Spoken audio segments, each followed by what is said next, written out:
Hello বন্ধুরা, তোমরা সবাই কেমন আছো? আশা করি তোমরা ভালো আছো, আমিও ভালো আছি। আমার নতুন ভিডিওতে তোমাদেরকে আবার স্বাগতম জানাই। আমার যদি ভিডিও তোমাদের ভালো লাগে অবশ্যই তোমরা আমার পরিবারে ঘুরে আসতে পারো। তোমাদেরকে প্রথমেই জানাই সুপ্রভাত। তোমাদের যেন সারা দিনটা খুব ভালো কাটুক, সুস্থ কাটুক, ভগবানের কাছে এই কামনা করি।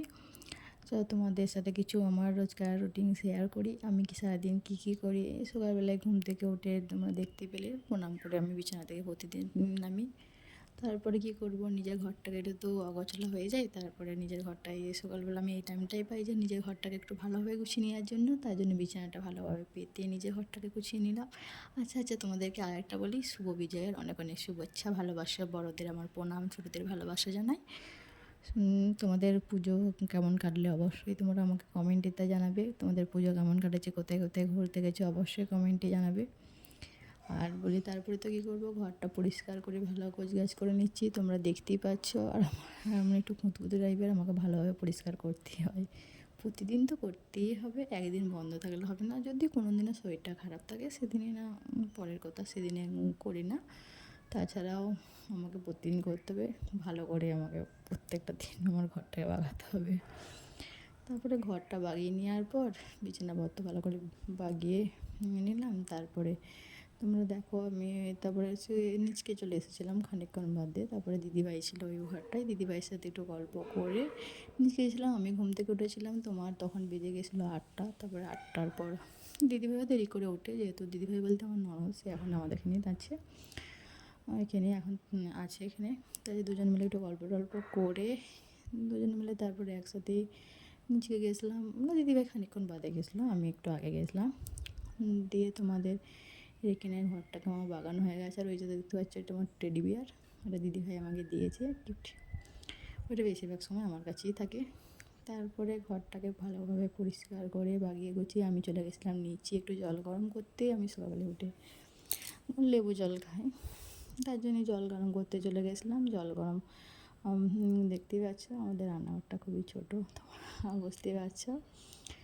দিয়ে তারপরে কী করবো, জল গরম করার পর আমি যে গ্যাসটা জেলে জলটা গরম করছি, একটু কত টাইম লাগবে, জল গরম করে চলে এসেছিলাম। এদিকে জল গরম করতে করতে তোমাদেরকে একটা কথা বলে দিই, তোমরা সকালবেলায় কে কী খাও একটু আমাকে কমেন্টে বলবে তো, তোমাদের স্বাস্থ্য ভালো রাখার জন্যে।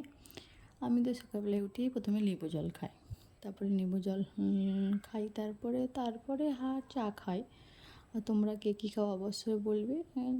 একটু হালকা গরম করে নিই জলটা, ঠান্ডা জলটার বদলে একটু হালকা গরম করে তার সাথে লেবু দিয়ে খাই। আর শুক্রবার দিন আমরা তো ওই সব টক জাতীয় কিছু খাই না, তখন গরম জলের সাথে 1 চামচ মধু দিয়ে সেই দিনটি যা খাই, বাকি প্রত্যেকটা দিন লেবু জল খাই। মাঝে মধ্যে চেঞ্জ করি, প্রতি একটানা কোনো জিনিসটা খাওয়া ভালো নয়, তার জন্য কিছুদিন বাদে বাদে আবার চেঞ্জ করে দিই, তখন আবার মধু জল খাই।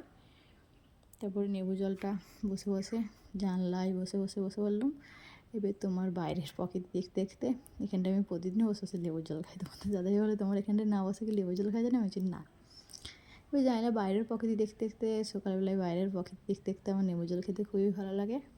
তারপরে লেবু জল খেয়ে ব্রাশ করতে গেলাম। ব্রাশ করার পর দিদিভাই দেখছি তখন নিচে চলে গেছে। দিদিভাই একটু বসে গল্প করছিলাম ব্রাশ করতে করতে, দিদিভাই তারপরে চা বসিয়ে দিয়েছি। তারপরে চা হয়ে যাওয়ার পর চা খেলাম দুজন মিলে গল্প করতে করতে চা খেয়ে এবার একটু দুধটা গরম করে নিলাম। দুধটা গরম করে ছানা কাটাইছিলাম, মা তো প্রতিদিন ছানা খায়, তার জন্য একটু দুধটা গরম করে ছানা কাটিয়ে দিয়েছিলাম।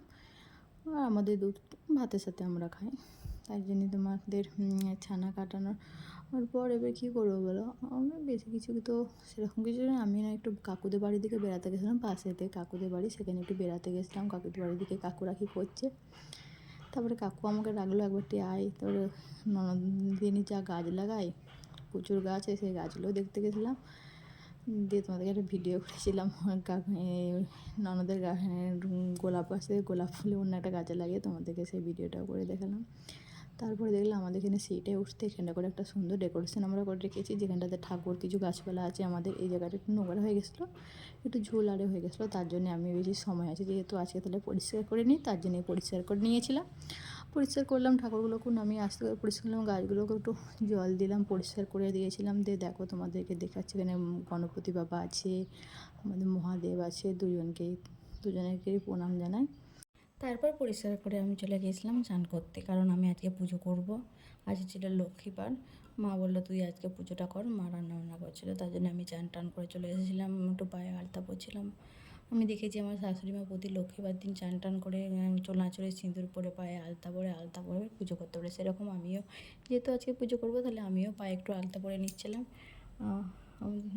তোমরাও কি প্রতি বৃহস্পতিবার আলতা পরো সেটা আমাকে অবশ্যই জানাবে। তো আমার মনে হয় প্রত্যেকটা মেয়েরই বিয়ে হয়ে যাওয়ার পর বৃহস্পতিবার আলতা পরা ভালো, কিন্তু আমি পড়ি না, আমার সেরকম পড়াই হয় না আসলে কথা। তারপর আমি এই পুজোর একটু ঠাকুরকে মন দিয়ে পুজো করে নিলাম। পুজো করে দেওয়ার পর আমি একটু আনাজ টানাজ কেটে মাকে রান্নার সব জোগাড় করে দিয়েছিলাম। মা ওইদিকে চান টান করছিলো, আমি আনাজ কেটে এবার একটা ভেজ ডাল হবে তার জন্য সব কিছু আনাজ প্রেসারে ঢুকে একটু সিটি দিয়ে দিলাম। যে তোমাদের যদি আমার ভিডিও ভালো লাগে অবশ্যই তা আমাকে বলবে, আর অবশ্যই চ্যানেলটি তোমরা সাবস্ক্রাইব করে দিবে, আর একটু ফলো লাইক তোমরা শেয়ার করে দিবে আমার একটু ভিডিওটা। আর আমার পরিবারে আসার জন্য তোমাদের সবাইকে স্বাগতম জানাচ্ছি।